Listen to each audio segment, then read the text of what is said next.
저는 어느 도시에 가든지 시간을 좀 내어서 그 도시에서 자랑하는 뮤지엄, 박물관에 가서 한번 살펴보곤 하는데, 지난번에도 LA에 갔을 때 그 LA에는 좋은 뮤지엄들이 좀 있습니다. LA 카운티 뮤지엄도 있고, 그곳에는 여러 번 가봤습니다만은 그래도 또 갈 때마다 특별 전시를 하는 게 있고 그렇습니다. 근데 이번에 게티 뮤지엄에 갔는데 거기도 터너전도 하고 그러더군요. 아주 좋은 작품들이 많이 있습니다.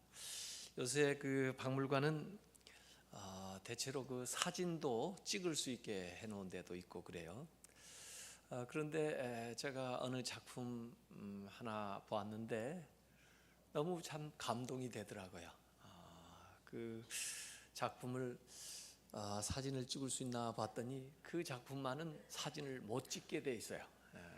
그래서 사진에 담아오지를 못하고, 그래서 마음속에 또 눈에 그걸 다 담아가야 되겠다 그 생각을 해서 한동안 그 작품 앞에 서서 그 작품을 꼼꼼하게 살펴보면서 감상을 했습니다. 지금 와서 다시 제가 인터넷에 조사를 해보니까 그 그림이 나와 있어요. 그래서 그 그림을 여러분에게 오늘 먼저 보여주고 싶습니다. 제임스 앙소르라고 하는 사람이 1888년도에 그린 그림인데, 이 그림의 제목은 1889년에 브루셀에 입성하시는 그리스도라는 작품입니다. 아마 이 제목을 읽어보지 않았다면은 이게 그걸 그려놓은지 아무도 모를 거예요. 근데 제목을 보고 나서 왜 예수님은 2000년 전에 예루살렘에 입성을 하셨는데 이 작가는 1889년이 지난 그 시점에 브루셀에, 그 예루살렘이 아니고 벨기에의 수도인 자기가 살고 있는 이 브루셀에 입성하신 그리스도를 그려놨을까, 이게 궁금한 거죠. 이 앙소르라고 하는 이 화가는 사실 벨기에에서 정말 알아주는 화가입니다. 그래서 심지어 그 벨기에 화폐에도 이 사람의 얼굴이 나올 정도로 그렇게 유명한 화가고, 표현주의를 아주 시작한 사람으로 그렇게 그 표현주의가 형성되기 전에 이미 이렇게 그림을 그렸던 사람인데, 사람들의 모양을 기기묘묘하게 이 원색을 사용하면서 작품을 했어요. 그리스도라고 했으니까 그리스도를 한번 찾아봐야 될 거 아니에요. 그리스도가 어디에 있을 것 같아요? 여러분이 실제로 이제 집에 가셔서 그 구글이나 네이버에 한번 검색을 해보세요. 근데 그리스도가 저 중간쯤 뒤편에 있어요. 나귀를 타고 예수님이 있는데 뒤에 후광이 그려져 있는 걸로 봐 예수님인 걸 알아볼 수가 있는데, 그래도 얼굴 모습이 잘 안 나오고 그렇게 또 주변이 그래서 별로 눈에 띄지를 않아요. 그래서 일부러 찾지 않으면 알 수 없는 그런 모습으로 예수님이 그려져 있습니다. 그 앞에 나와 있는 많은 사람들은 보니까 두 부류의 사람들인데, 제일 앞에 나와 있던 사람들은 뭔가 축제를 하나 봐요. 축제를 하기 위해서 가면들을 쓰고 무슨 행진을 벌이는지 또 춤을 추는지 그렇게 그 축제를 벌이는 사람이 나오고, 그 다음에 그 뒤에는 뭔가 어떤 그 정치적인 모임인지 또 군인들인지 무슨 제복을 입은 사람들 같기도 하고, 뭐 데모를 하는 것인지 집회를 하는 것인지 그들의 그 집단적인 모습이 나와 있고, 그 뒤에 예수님 그리고 따르는 사람들 같이 보이는 사람들은 거의 희미하게 나와 있는 그런 그림입니다. 말하자면 예수님이 별로 눈에 띄지 않는 거죠. 존재감이 없는 거죠. 이 그림 안에서 그 분위기를 압도하고 있거나 딱 그 모든 사람들의 시선을 사로잡고 있지 않고, 사람들은 대체로 앞을 바라보고 있는데 그 뒤쪽에 중간에 예수님이 있으니까 별로 사람들이 관심이 없어요. 여기 글이 쓰여져 있는 것이 두 군데가 있습니다. 오른쪽에 빨간 코너에 글이 쓰여져 있는데 조그만하게 잘 보이지 않게 뭐라고 쓰여 있냐면 브루셀의 왕 그리스도 만세라는 글이 그 빨간 바탕에 조그만하게 쓰여져 있어요. 그런가 하면 또 하나의 글은 위에 프랭카드처럼 빨갛게 길게 그 펄럭이는 깃발처럼 달려 있는 게 있는데 거기는 사회주의 만세라고 써 있어요. 그래서 그 사회주의 만세가 훨씬 더 눈에 잘 띄고 그리스도 만세는 자그마해서 보이는지 안 보이는지 잘 주목해 봐야만 알 수 있게 이렇게 되어 있습니다. 요게 이제 이 앙소루가 본 1889년도의 그 브루셀의 모습이죠. 물론 하나님 믿는 사람도 많이 있고 또 기독교가 그 당시에 뭐 역할도 하고 있었겠지만은 그 사회주의, 또 물질주의, 향락주의, 세속주의에 묻혀서 예수님은 거의 눈에 띄지 않는 그런 그 당시의 사회상을 이 그림을 통해서 표현해 보려고 한 거죠. 그래서 그 예수님이 오셨을 때는 종려나무 가지를 꺾어다가 깔고 또 흔들면서 예수님을 환호하고 그랬지만은 그런 건 없고 아마 정치 구호가 담겨 있는 깃발을 흔들면서 연설을 하면서 이 사회주의가 세상을 좋게 만들 것이다 하는 그런 소망이라든지 또 이 세상의 어떤 물질 문명이 우리를 더 그 비전 있는 곳으로 데려갈 것이다 하는 이런 것들이 거기에 나타나는 것 같아요. 특별히 그 가면 속에 가려져 있는 인간들, 그래서 그 인간의 욕망, 헛된 것 이런 것들을 전부 이렇게 가면으로 치장을 하고 기기묘묘한 모습으로 나오는 겁니다. 그래서 예수님도 계실 때 이 그 외식하는 자들아 하고 책망을 하신 적인데, 외식한다는 게 뭡니까? 가면을 쓰고 연기하는 거죠. 그래서 위선적인 그런 사회의 모습, 그래서 물질적인 풍요와 쾌락에 감춰져 있는 사회적인 병폐를 고발하는, 그래서 예수님이 오셨지만 예수님에게 관심도 없고 예수님은 구세주가 아니라 저기 버려져 있는 그런 그 모습으로 비치는 그런 것들을 묘사해 가지고 얘기를 해 놓은 거다 이렇게 보여주는 거죠. 저는 그 그림을 보면서 오늘 설교 제목을 그때 정했어요. 그러면 2015년 서울에 입성하시는 그리스도는 어떻겠나 이런 거죠. 아마 그 브루셀의 그때 모습과 다르지 않을 거예요. 이런 모습들 한번 생각을 해보는 거죠. 그래서 예수님이 안 계셔서 비극이 아니라 예수님이 분명히 우리 가운데 계심에도 불구하고, 우리를 만나기 위해서 오셨음에도 불구하고 그를 알아보려고 하지도 않고 그에게 관심도 없고 그를 기준으로 해서 살려고 하는 사람도 없고 그냥 세상에 보이는 물질, 세상에 사로잡혀서 예수님은 전혀 보이지 않는 그런 오늘의 모습과 그 앙소루가 얘기하려는 이야기가 거의 일치하지 않나 하는 이런 생각을 하게 되었습니다. 예수님께서 이 예루살렘에 오시는데 사실 이번에만 오신 게 아니에요. 이전에도 여러 차례 예루살렘에 다녀가셨겠지만 그때는 뭐 보이지 않게 은밀하게 다녀가시기도 하고 그랬는데, 이번에만은 확실하게 예수님께서 우리의 뇌리 속에 기억할 수 있을 그 모습으로 이렇게 나타나십니다. 그래서 사복음서 모두에 이 예수님이 예루살렘에 입성하시는 그 광경을 다 똑같이 기록을 해놓고 있어요. 이건 분명한 목적이 있고 또 공식적으로 그리고 공개적으로 예수님께서 예루살렘에 입성하셨다고 하는 것인데, 그 예수님의 그 목적이 무엇일까? 바로 우리의 죄를 사하기 위해서, 또 유월절의 어린 양으로서 이 예루살렘에 오시는 거죠. 그렇기 때문에 공개적으로 또 우리가 알 수 있도록 이렇게 기록을 하고 있습니다.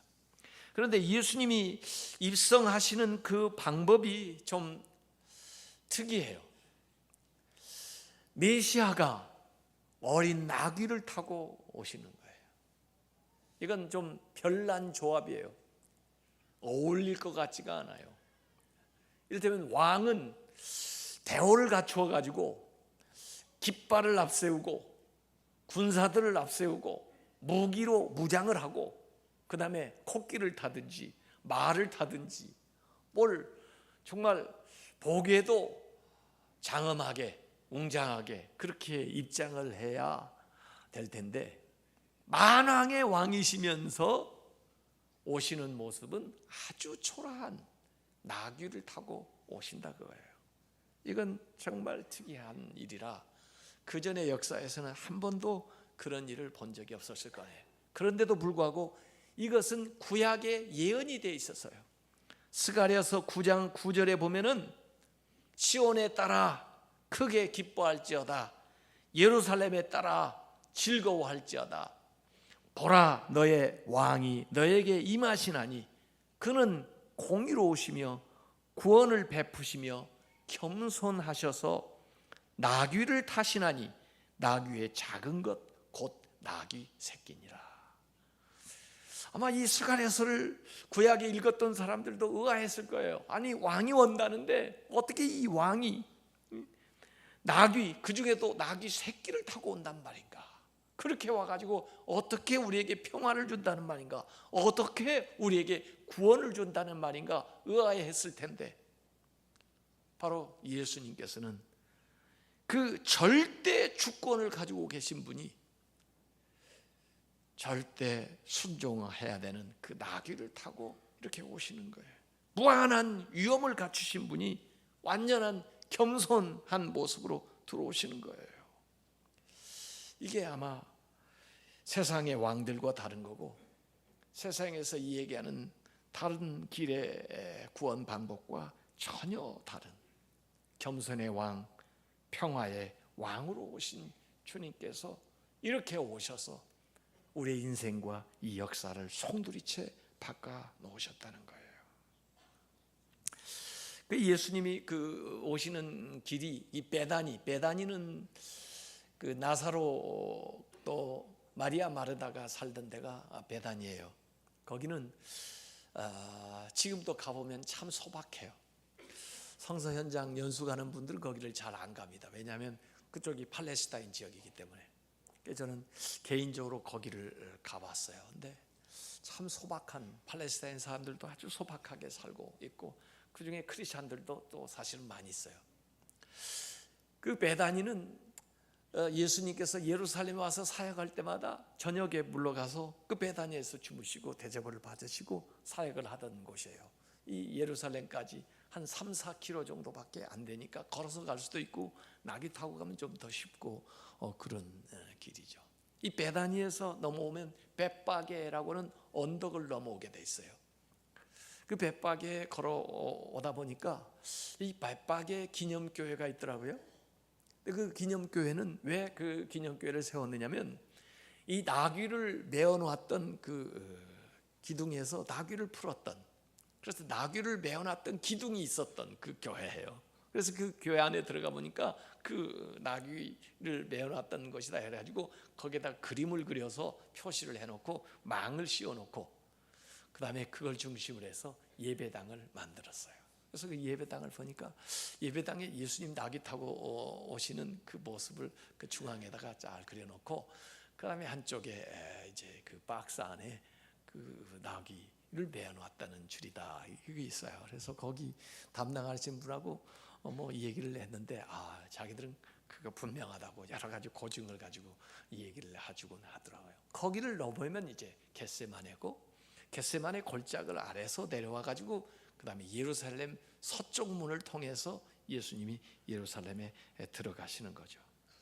이때 사람들이 전부 나와서 호산나 호산나 그런데 호산나라는 말이 save now, 지금 구원하소서 그런 뜻이에요. 이 나귀 탄 예수님의 모습을 좀 연상을 해보기 위해서 거기 가보니까 마침 그 베두인 목동이 나귀를 가져와 가지고 또 나귀를 타고 양을 치고 그래요. 그래서 그 나귀에 제가 관심을 보였더니 저보고 얼마 내고 나귀 한번 타라고 그러더라고요. 그런데 제가 저 나귀를 탈 걸 생각하니까 나귀가 그냥 너무 불쌍해가지고 그 큰 개 많잖아요. 그래서 제가 나귀는 안 타고 네가 한번 타봐라. 그 대신 내가 사진을 찍고 돈을 주겠다. 그래가지고 그 베두인 아이 보고 나귀를 타보라 그러고 그래서 제가 사진 찍었는데, 이 말하고 나귀하고 다른 게 말은 큰 길을 이렇게 쭉 잘 다닐 수 있죠. 그래서 말은 사실은 어느 정도 잘 닦여 있는 터져 있는 공간에서 말이 효용성이 높은 거고, 이 나귀는요 좁은 길, 또 산 골짜기, 비탈 이런 데 다니는 데는 사실 말로 갈 수 없는 길을 이 나귀가 다니는 거예요. 근데 이 목동을 하다 보면 그런 데로 데리고 다니면서 이 양을 쳐야 되기 때문에 오히려 이 목동들은 물론 경제적인 이유도 있기도 하겠지만 나귀를 타야 더 효용성이 있는 거죠. 그래서 이제 예수님이 이 나귀를 타고 들어오는 건데, 그때 사람들이 시편 118편 25절 26절에 보면은 여호와여 구하옵나니 이제 구원하소서, 여호와여 우리가 구하옵나니 이제 형통하게 하소서, 여호와의 이름으로 오는 자가 복이 있으며 우리가 여호와의 집에서 너희를 축복하였도다. 그래서 이제 우리를 구원하소서, 이제 우리를 형통하게 하소서라고 맞이하는데, 여기에 이제 예수님의 이제 오셔서 하시는 그 심판, 사실은 두 가지 종류의 심판이에요. 열매 없는 무화과 나무를 심판하시고, 그리고 거룩함이 없는 성전을 심판하시는 이 두 개의 심판, 사실은 두 개면서도 하나로 얘기할 수가 있죠. 왜냐하면 무화과 나무는 당시에 이스라엘과 유대 종교를 상징하는 거니까 성전과 마찬가지로 잘못되어 있는 그들 유대인들, 그리고 그들의 신앙생활을 예수님께서 심판하신 거죠. 그런데 이 두 개의 심판 기사 안에 언뜻 기도에 대한 이야기가 나와요. 그래서 무화과나무가 그렇게 마른 걸 보고 깜짝 놀라서 얘기하니까 오히려 예수님께서 24절에 무엇이든지 기도하고 구하는 것은 받은 줄로 믿으라, 그리하면 너희에게 그대로 되리라. 기도에 대한 말씀을 그 말 곁에 해줘요. 또 성전 청결 사건을 통해서는 너희가 왜 이 하나님의 기도하는 집을 강도의 소굴로 만들었느냐, 이 기도에 대한 얘기를 하시는 거예요. 그래서 이 심판에 대한 이야기를 하시면서 그 안에는 기도가 나와 있어요. 말하자면 기도를 해야 우리가 심판에서 피할 길이 생기는 거예요. 심판을 모면할 수 있는 안전장치는 기도예요. 기도하지 않으면 심판받을 일이 생기는 거죠. 열매가 없는 것은 기도하지 않기 때문에 열매가 없는 거죠. 성전이 그 모양이 된 것은 기도하지 않기 때문에 그 모양이 된 거죠. 그래서 여기 기도에 대한 교훈과 심판에 대한 이야기가 한꺼번에 들어가 있어요. 열매 맺지 못하는 무화과 나무를 예수님이 심판하는 사건은 유일하게 성경에 예수님의 이적 가운데 멸하는 이적이에요. 다른 이적은 전부 고쳐주고 공급하고 치유하고 회복하는 그런 이적을 예수님께서 많이 하셨는데, 유일하게 마지막 행한 이 이적이 멸하는 이적이에요. 열매가 없기 때문에. 열매를 찾으시는 예수님께서 저희들의 위선과 거짓과 형식주의를 꾸짖는 거죠. 또 이 성전 청결 사건을 가만히 보면요, 이미 첫날 입성하셨을 때 가장 먼저 가셨던 곳이 성전이에요. 그런데 그날 이 일이 있었던 것이 아니고 그 다음날 다시 가셨을 때에도 또 성전을 제일 먼저 찾아가셨는데 그때 성전 청결 사건이 있었던 거예요. 첫 번째 갔을 때는 돌아보고 이렇게 오신 거예요. 그래서 두 번째 가셨을 때 성전 청결 사건이 일어나요. 그건 무엇을 우리에게 가르쳐 주냐면 성전 청결 사건이 우발적인 사건이 아니었다는 거예요. 예수님이 그 전날 가서 돌아보시고 그 다음날 가셔서 이제는 작정하시고 일을 하신 거예요. 이건 우발적인 게 아니고 예수님의 의도적인 행동이에요. 예수님께서 이 일을 통해서 분명히 우리에게 가르쳐야 할 그런 메시지가 있는 거죠. 그 행동을 예수님께서 하셨는데 이 성전을 청결케 하신 사건을 가만히 보면 1인 시위예요. 1인 시위. 제자들이 같이 예수님이 저 상을 뒤집어 엎으니까 우리도 같이 엎자. 그리고 이게 뭐야? 그러고 제자들이 동조한 사건이 아니에요. 예수님 혼자. 예수님이 이 일을 일으키니까 사람들이 깨달아가지고 우리가 잘못했다, 우리가 고치자 해가지고 개혁이 일어난 사건이 아니에요. 어떻게 보면 한 번의 해프닝으로 끝난 사건이에요. 그렇기 때문에 여전히 그러한 부패와 그런 일들이 지금도 우리 안에 반복되고 있습니다. 지금도 이 메시지는 우리에게 유효한 메시지가 되고 있는 거죠. 성전의 거룩함 대신 시장의 장사 속으로 빠져버린 물질 만능과 편의주의와 세속주의와 먹이의 사슬로 묶여있고 부패의 관행과 사람들의 이권과 대목 보기에 바쁜 그들의 모습은 그때나 지금이나 매 한 가지다. 그런 얘기죠. 왜 이렇게 예수님은 성전에 집착하시나? 왜 성전에 이렇게 관심이 많으시나? 칼 F.H. 헨리는 그런 얘기했습니다. 말세에 하나님의 심판이 교회에서부터 시작된다 그랬어요. 하나님은요, 우선적으로 우리에게 관심이 있으세요. 하나님의 자녀라는 사람이 하나님의 자녀다운 삶을 사는지 그게 관심이 있으세요. 하나님 우선 우리 교회에 관심이 있어요. 이 교회가 교회 역할을 제대로 하고 있는지 보세요. 소돔과 고모라 성을 멸망시킬 때에도 죄가 물론 세상에 관영되어 있죠. 그 세상 죄가 많은데 그 중에 하나님이 찾아가시는 사람은 룻이에요. 롯이 하나님 앞에 바로 서 있는지 안 서있는지 그게 관심이에요. 그리고 아브라함이 기도한 대로 10명 의인을 찾는 거예요. 10명의 의인이 있는지를 찾는 거예요. 10명만 있어도 소돔과 고모라에 대한 심판을 보류하시려고 그랬어요.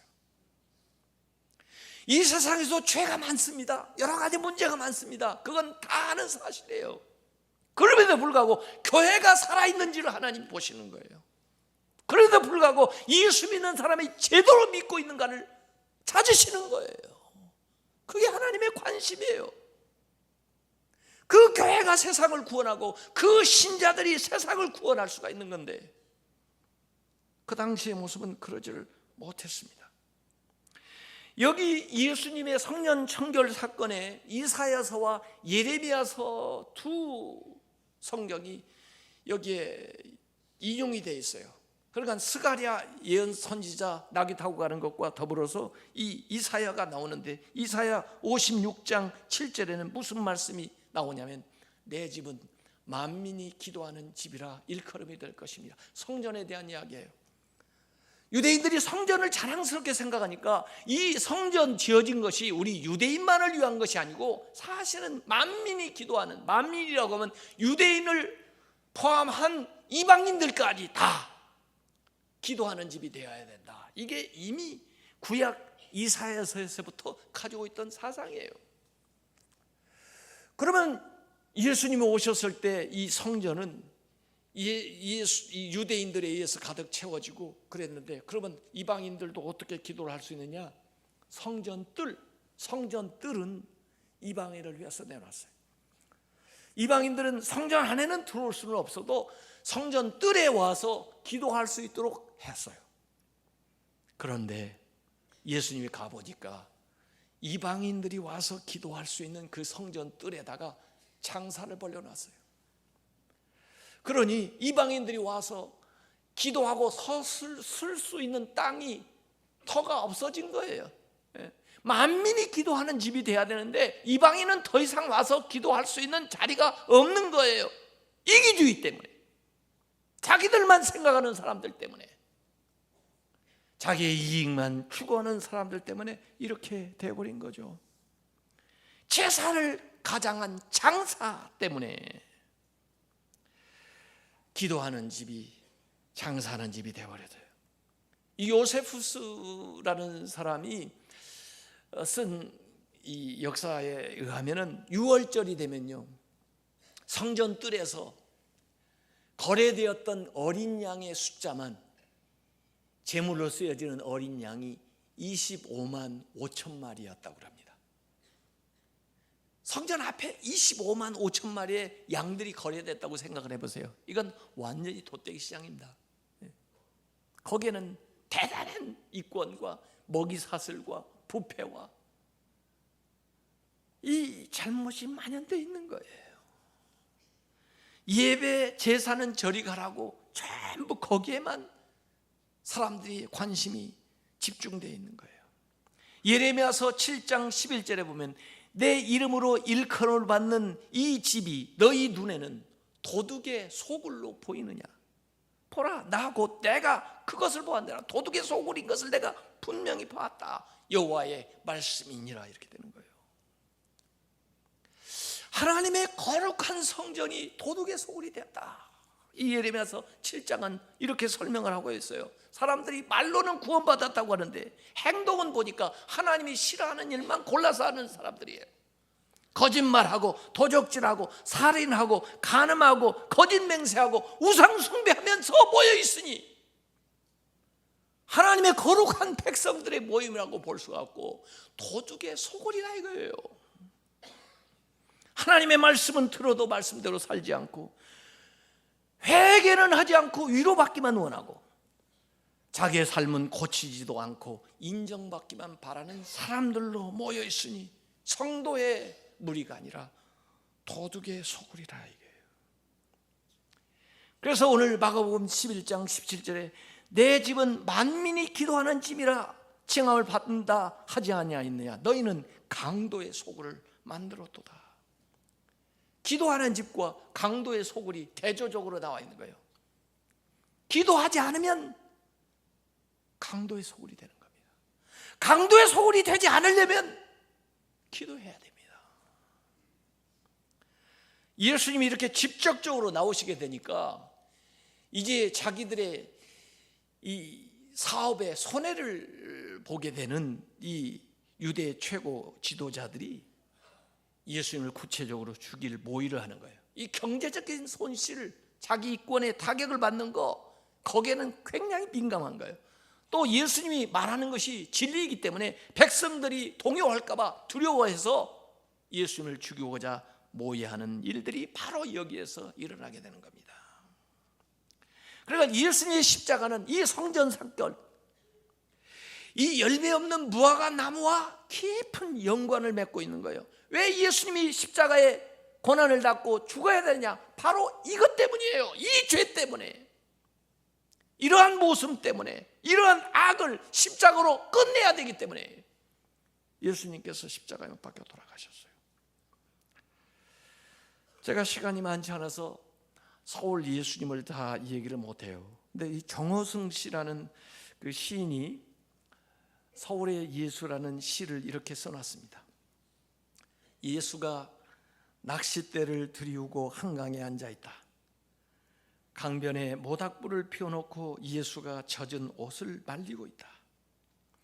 들풀들이 날마다 인간의 칼에 찔려 쓰러지고 풀의 꽃과 같은 인간의 꽃 한 송이 피었다 지는데 인간이 아름다워지는 것을 보기 위하여 예수가 겨울비에 젖으며 서대문 구치소 담벼락에 기대어 울고 있다.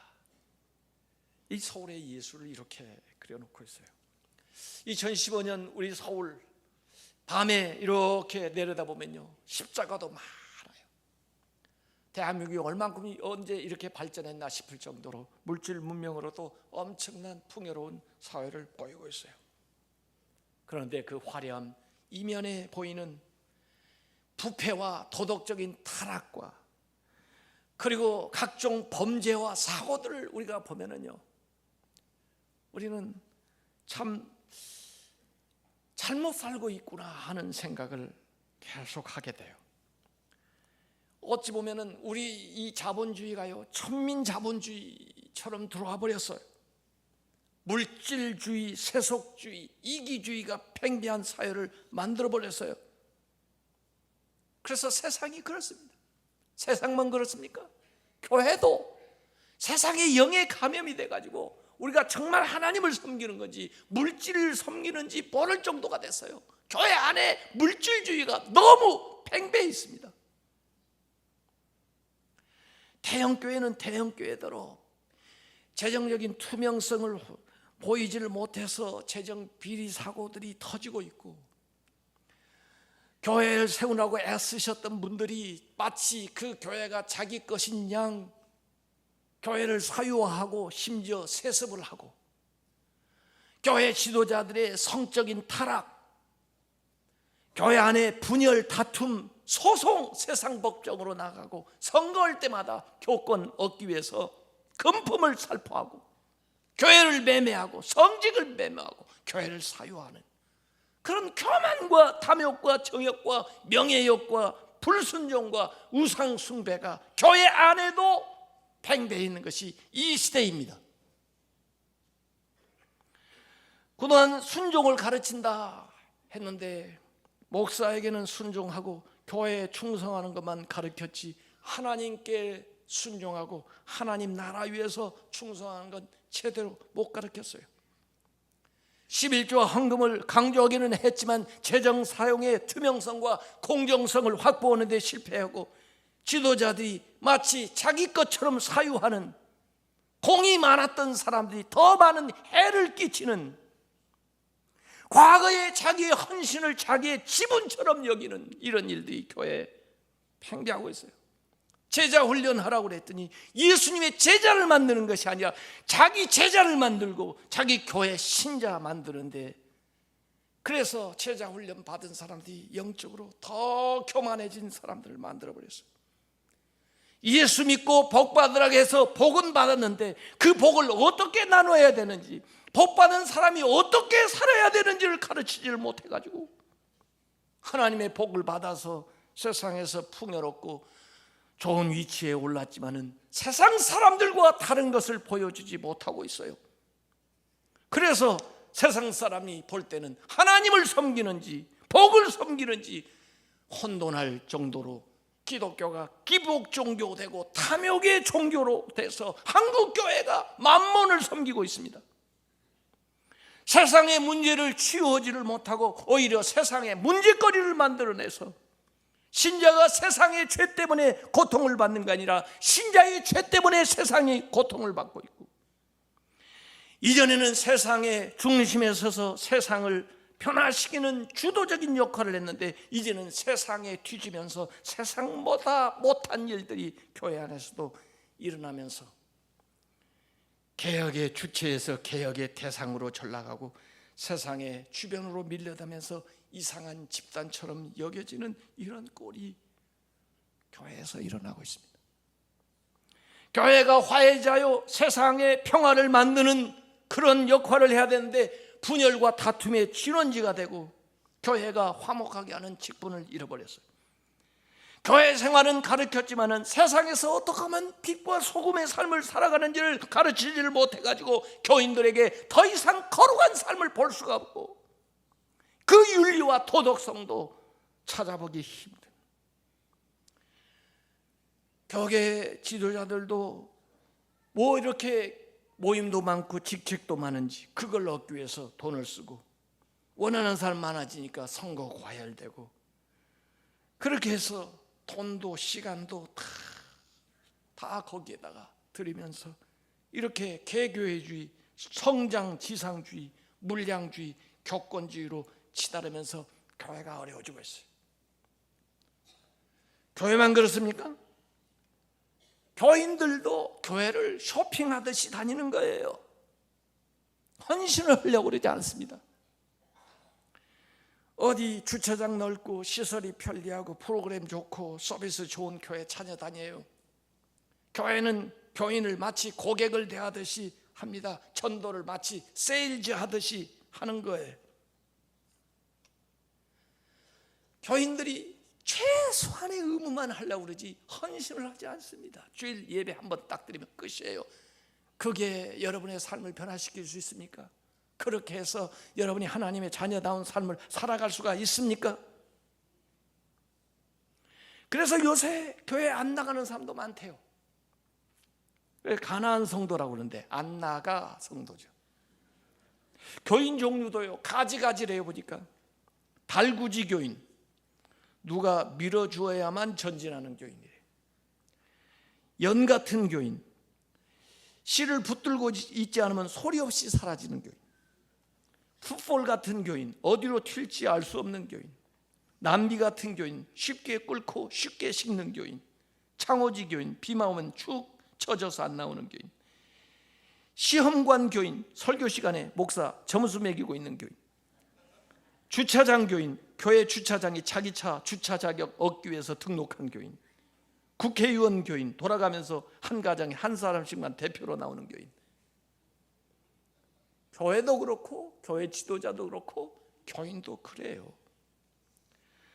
지금 우리 한국 신자들 너무 바빠서 예수님 오셔도 관심 없습니다.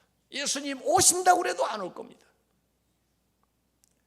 얼마 전에 교계 지도자들 모임 갔더니 모처럼 교계 지도자들이 잘 모였더라고요. 그래 어떤 분이 농담 삼아 그런 얘기 하더라고요. 참 바쁘신 분들인데 예수님이 오셨어도 이렇게 모이기 힘들었을 것 같다고.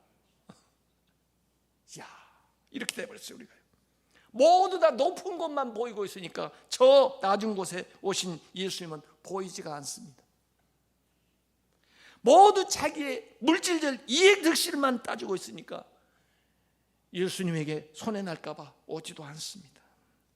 이게 지금 한국 교회의 모습이에요. 더 말해서 뭐 하겠어요. 다 아시는 거. 이번 우리가 다시 한번 우리의 믿음을 돌아봐야 돼요. 우리의 교회가 신령과 진정으로 예배드리는 교회인가? 우리 교회가 우리의 믿음 생활이 물질적인 것보다 영적인 것을 우선하는 삶을 살아가고 있는가? 그래서 믿음의 본질을 회복해야 되고 복음을 바로 전해야 돼요. 이건 기도하는 길밖에 없어요. 기도하지 않으면 안 돼요. 하나님 앞에 우리가 다시 나아가서 겸손하게 은혜를 구하고 하나님의 도우심을 따라서 우리의 삶을 변화시키는, 우리의 교회가 달라지는 그런 고난주간 부활주의를 맞이하시기를 주님의 이름으로 축원합니다.